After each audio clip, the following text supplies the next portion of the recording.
السلام علیکم، میں ہوں مبشرہ طیبہ اور میں آپ کو جوید پبلشر میں خوش آمدید کہتی ہوں۔ آج کی اس ویڈیو میں اسلامیات کلاس برائے ہفتم باب سوم سیرت طیبہ صلی اللہ علیہ وآلہ وسلم حصہ تیسرا، جس کا عنوان ہے غزوہ بنو قریظہ۔ اس سبق کے بارے میں آج ہم لوگ پڑھیں گے اور چلتے ہیں سبق کی طرف۔ حاصلات تعلم۔ اس سبق کی تکمیل کے بعد طلبہ اس قابل ہو جائیں گے کہ وہ غزوہ بنو قریظہ کے اسباب، یہود کی بدعہدی وغیرہ کے متعلق جان سکیں، غزوہ بنو قریظہ کے واقعات کے بارے میں مختصراً واقفیت حاصل کر سکیں، غزوہ بنو قریظہ میں حضرت سعد بن معاذ رضی اللہ عنہ کی کردار کی اہمیت جان سکیں، غزوہ بنو قریظہ کے نتائج کا جائزہ لے سکیں، یہود کے ساتھ ہونے والی مہمات کے نتیجے میں مسلمانوں کو حاصل ہونے والی دینی، معاشی اور سیاسی فوائد کا جائزہ لے سکیں، یہود کے ساتھ ہونے والی مہمات کے نتائج سے عملی نکات، تحمل، معاملہ فہمی وغیرہ جان کر انہیں اپنی عملی زندگی کا حصہ بنا سکیں۔ بنو قریظہ مدینہ کا ایک مشہور اور نہایت قدیم یہودی قبیلہ تھا جو مدینہ کے جنوب مشرق میں بڑے بڑے قلعے بنا کر رہ رہے تھے، اس لیے یہ وادی بھی انہی کے نام سے مشہور تھی۔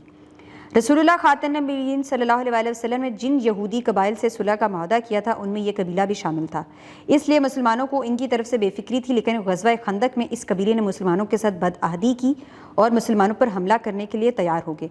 بنو قریظہ کی یہ بدعہدی غزوہ بنو قریظہ کا اہم ترین سبب بنی۔ غزوہ بنو قریظہ 5 ہجری میں پیش آیا۔ بنو قریظہ مدینہ کا ایک مشہور اور سب سے پرانا یہودی قبیلہ تھا، اور رسول اللہ خاتم النبیین صلی اللہ علیہ وسلم نے جن یہودی قبائل کے ساتھ صلح کا معاہدہ کیا تھا، بنو قریظہ بھی ان میں سے ایک تھا۔ لیکن غزوہ خندق میں پتہ یہ چلتا ہے کہ اس قبیلے نے مسلمانوں کے ساتھ بدعہدی کی، جو ان کے ساتھ عہد ہوا تھا ان کو اس نے پورا نہ کیا، اور وہ مسلمانوں پر حملہ کرنے کے لیے تیار ہو گئے، اور یہی ایک اہم وجہ تھی جس کی وجہ سے غزوہ بنو قریظہ بنی۔ غزوہ بنو قریظہ 5 ہجری میں پیش آیا۔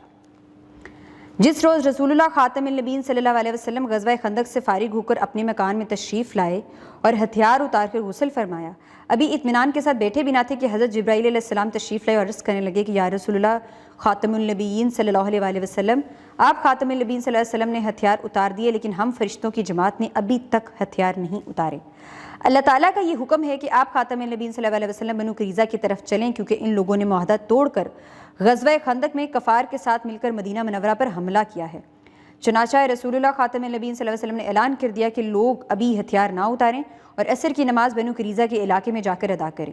رسول اللہ خاتم النبیین صلی اللہ علیہ وسلم نے خود بھی ہتھیار زیب تن فرمائے، اپنے گھوڑے پر جس کا نام لہیف تھا سوار ہو کر لشکر کے ساتھ چل پڑے اور بنو قریظہ کے کنویں کے پاس پہنچ کر نزول فرمایا۔ عام مسلمانوں نے بھی لڑائی کا اعلان سن کر فوراً بنو قریظہ کے علاقے کا رخ کیا اور مختلف ٹکڑیوں میں بٹ کر دیار بنو قریظہ پہنچے اور نبی کریم خاتم النبیین صلی اللہ علیہ وسلم کے ساتھ مل گئے۔ اس لشکر کی کل تعداد 3000 تھی اور اس میں 30 گھوڑے بھی تھے۔ صحابہ کرام رضی اللہ عنہ نے بنو قریظہ کے قلعوں کا محاصرہ کر لیا تھا۔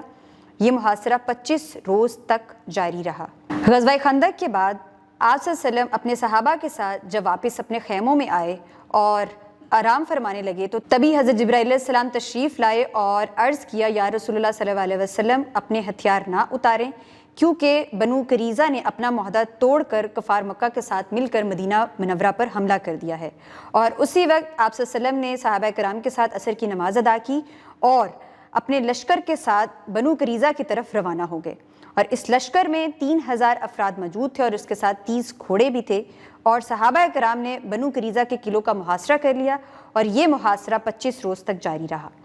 مسلمانوں کا محاصرہ بنو قریظہ کے قلعوں کے گرد سخت ہو گیا تو ان کے سردار کعب بن اسد نے اپنے ساتھیوں کے سامنے 3 تجاویز پیش کیں، یا تو اسلام قبول کر لیں، یا اپنے بیوی بچوں کو خود اپنے ہاتھوں سے قتل کر دیں، یا پھر تلوار لے کر رسول اللہ خاتم النبیین صلی اللہ علیہ وسلم کے لشکر کے ساتھ مقابلہ کرنے کے لیے تیار ہو جائیں، اس کے بعد یا تو فتح پائیں یا سب کے سب مارے جائیں۔ لیکن یہود نے ان تجاویز میں سے کوئی بھی تجویز منظور نہ کی۔ بنو قریظہ کے سامنے صرف ایک ہی رستہ رہ جاتا تھا کہ رسول اللہ خاتم النبیین صلی اللہ علیہ وسلم کے سامنے ہتھیار ڈال دیں اور اپنی قسمت کا فیصلہ آپ خاتم النبیین صلی اللہ علیہ وسلم پر چھوڑ دیں، لیکن انہوں نے چاہا کہ ہتھیار ڈالنے سے پہلے بعض مسلمان حلیفوں سے رابطہ کر لیں، ممکن ہے پتہ لگ جائے کہ ہتھیار ڈالنے کا نتیجہ کیا ہوگا۔ چنانچہ انہوں نے چند لوگوں کے ذریعے نبی کریم خاتم النبیین صلی اللہ علیہ وسلم کو پیغام بھیجا۔ قبیلہ اوس کے لوگ رسول اللہ خاتم النبیین صلی اللہ علیہ وسلم سے عرض کرنے لگے کہ آپ خاتم النبیین صلی اللہ علیہ وسلم نے بنو کنیکہ کے ساتھ جو سلوک فرمایا تھا